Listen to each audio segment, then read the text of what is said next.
மக்களே, இன்னைக்கு வீக்கெண்ட் எபிசோட்ல குறும்படம் இருக்குமா? ஏகப்பட்ட விஷயங்கள்லாம் நடந்திருக்கு. இதுல விஜய் சேதுபதி குரூப் இசை பத்தி கேட்பாரான்ற மாதிரி மிகப்பெரிய டிஸ்கஷன்லாம் இருக்கு. அதுல அவர் அட்ரஸ் பண்ண வேண்டிய டாபிக்லாம் நிறைய இருக்கு. அதெல்லாம் என்ன ஏதுன்றதான் டீட்டெயிலா பார்க்க போறோம். வணக்கம் மக்களே, நேஷனல் உச்சில இருந்து உங்கள் மணிவண்ணன். சேனலுக்கு புதுசா இருந்தீங்கன்னா சப்ஸ்கிரைப் பண்ணிருங்க.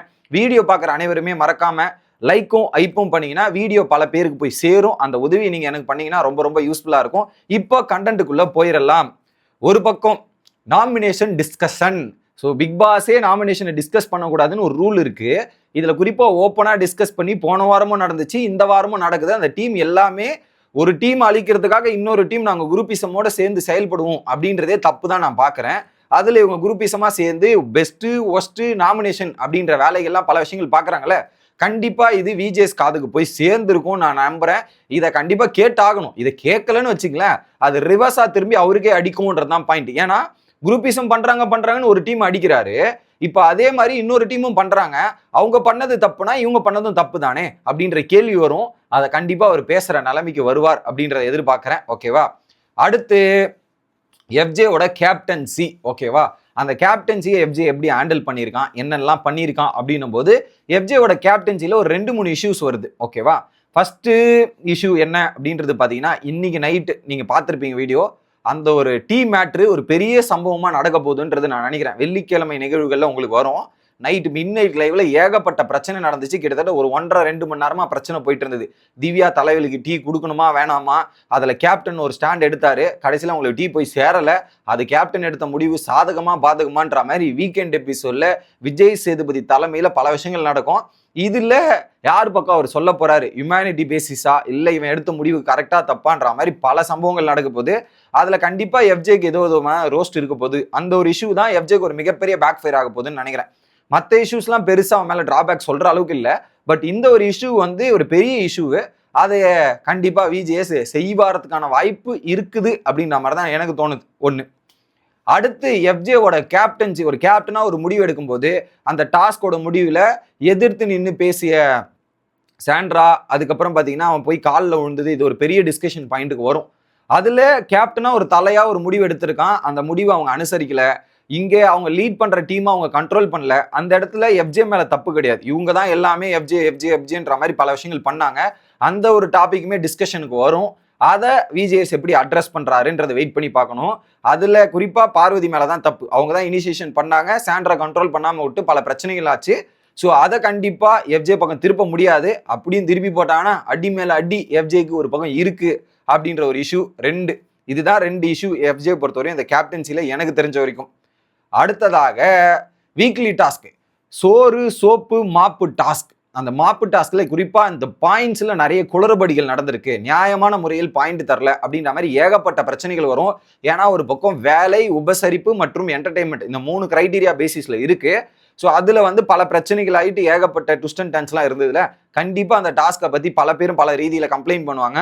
குறிப்பா அந்த சாம்பார் ஸ்குவாட்ன்ற டீம் எங்களுக்கு நியாயம் கிடைக்கல, எங்களுக்கு நியாயப்படி எதுவுமே கொடுக்கலன்ற மாதிரி ஒரு பெரிய டிஸ்கஷன் பாயிண்ட் வரப்போது. அதுல அவங்க என்னென்னலாம் சொல்றாங்க அப்படின்றது வெயிட் பண்ணி தான் பார்க்கணும் மக்களே, வெயிட் பண்ணி பார்க்கணும். இது ஒண்ணு. அடுத்து அந்த சாம்பார் ஸ்குவாட் அவங்க குறிப்பா வீட்டுக்குள்ள நடந்த ஆக்டிவிட்டிஸ்லாம் ஏகப்பட்ட கம்ப்ளைண்ட் வரப்போகுது. அதுல குறிப்பா பூண்டு மேட்ரு பெரிய டிஸ்கஷனுக்கு வரும். வீடு ஃபுல்லா போட்டு அதை இதுன்ற பேர்ல சாப்பாடு எல்லாத்தையும் வேஸ்ட் பண்ணி இந்த மாதிரி பல இஷ்யூஸ் பண்ணியிருக்காங்க. ஏன்னா போன வாரமே சாப்பாடு டாபிக்ல அந்த கொஞ்சம் குழம்புக்கே பெரிய டிஸ்கஷனா வந்தப்ப இந்த வாட்டி பூண்டு டாபிக் பெரிய டிஸ்கஷனா வரதுக்கான வாய்ப்பு இருக்கு அப்படின்ற மாதிரி தோணுது. அதுல இந்த ஒரு டாபிக் டிஸ்கஷன் வந்துச்சுன்னா அடுத்ததாகவே கனி மேட்டரும் வந்துருச்சு. கனி விசஸ் சாம்பார் ஸ்குவாடு. அதுல சாம்பார் ஸ்குவாடு பண்ண நியாயங்கள் என்ன, அநியாயங்கள் என்ன அப்படின்ற மாதிரி கனி மேலையும் தப்பு இருக்கு. அதை அவங்க மாத்தி மாத்தி பேசினது கனி மேல. இன்னொரு பக்கம் அந்த டீம் பிஹேவ் பண்ண சில ஆக்டிவிட்டிஸும் கனி போட்டு விடும்போது கண்டிப்பா சாம்பார் ஸ்குவாட் எக்ஸ்போஸ் ஆகிறதுக்கான வாய்ப்புகளும் நிறையவே இருக்கிறது அப்படின்றது நான் பாக்குறேன் மக்களே. இது ஒரு அடி சாம்பார் ஸ்குவாடுக்கு. அடுத்து கமருதீன் விசஸ் கெமி இஷ்யூ.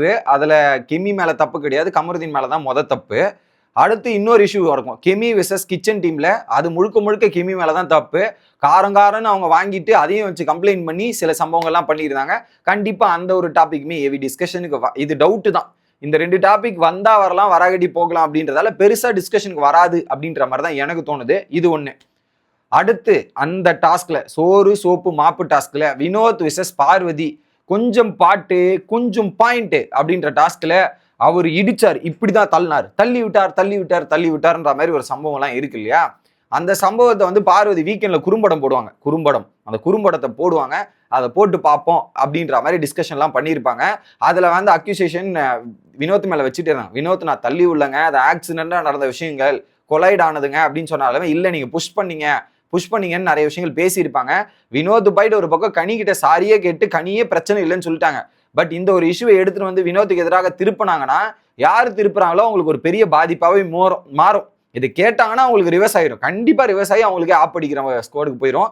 அதுக்கு குறும்படம் போடுவாங்களா? குறும்படம் போட்டு பார்வதிக்கு ஹைலைட் பண்ணும். ஏன்னா போன வாரம் குறும்படம் பார்வதிக்கு போட்ட மாதிரி இந்த வாரம் ஒரு குறும்படம் போட்டாதான் அவங்களுக்கு எல்லாமே கிளியர் கட்டா புரியும் நான் நினைக்கிறேன்.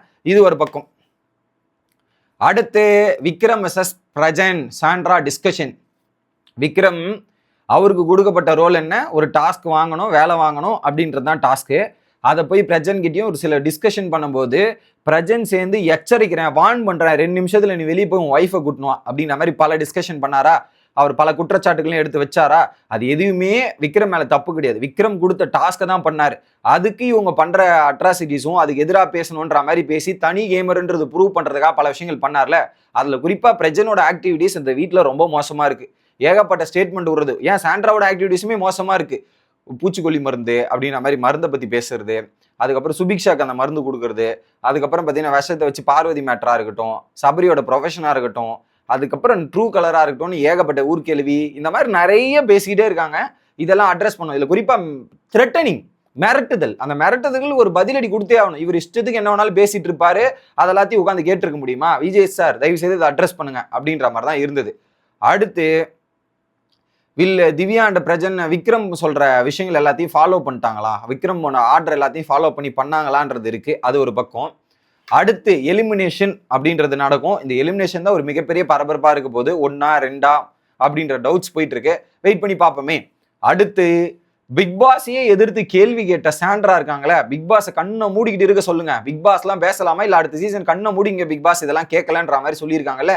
கண்டிப்பா இது வீக்கெண்டுக்கு வரும் மக்களே. எபிசோட்ல ஒரு விஷயத்த போடுறாங்கன்னா அது வீக்கெண்ட்ல அட்ரஸ் பண்றதுக்கான வாய்ப்புகள் அதிகமா இருக்கு. அதனாலதான் இதை வந்து போடுறாங்களே. ஏன்னா அது ஒரு மிகப்பெரிய பிரச்சனை. தெலுங்கு பிக் பாஸ்லாம் இது ரெட் கார்டு கொடுத்து வீட்டை விட்டு வெளியே போற அளவு போயிருக்கு பிக் பாஸ் எதிர பேசி. ஸோ கண்டிப்பா இதை பிக் பாஸ் இப்போ இவங்க பேசுறதை தடுக்கலன்னு வச்சுக்கலாம், அடுத்து எவன் வேணாலும் எதிர்த்து பிக் பாஸுக்கு எதிராக பல விஷயங்கள் பேசுவாங்க. ஸோ அது ஒரு பெரிய பிரச்சனையாகும். ஸோ கண்டிப்பா இந்த விஷயத்தை விஜேஸ் அட்ரஸ் பண்ணணும். இப்படி ஏகப்பட்ட தப்புகள் சாண்ட்ரா பிரஜன் மேல இருக்கு. அது எதையுமே அட்ரஸ் பண்ணாம மச்சான் நான் பாத்துக்கிறேன் மச்சான், நீ வீட்டுக்குள்ள இருந்து கேம் விளையாட மச்சான், நான் வெளியே இருந்து பாத்துக்கிறேன்ற மாதிரி அவர் வீட்டுக்குள்ள இருந்து வெளியே இருந்து வீட்டுக்குள்ள போய் சப்போர்ட் பண்ணார்னா, போன சீசன்ஸ் யாரு சாச்சனாக்கு விஜய் சேதுபதி என்ன பண்ணாருன்ற மாதிரி பல சம்பவங்கள் நடந்ததோ, இந்த வாட்டி விஜேஸுக்கு அந்த மாதிரி திரும்ப ரிட்டர்ன் மோட்ல வரும் அப்படின்ற ஒரு எதிர்பார்ப்புகள் தான் இருக்கு. அடுத்த வீடியோல வந்து சந்திக்கிறேன். Bye guys.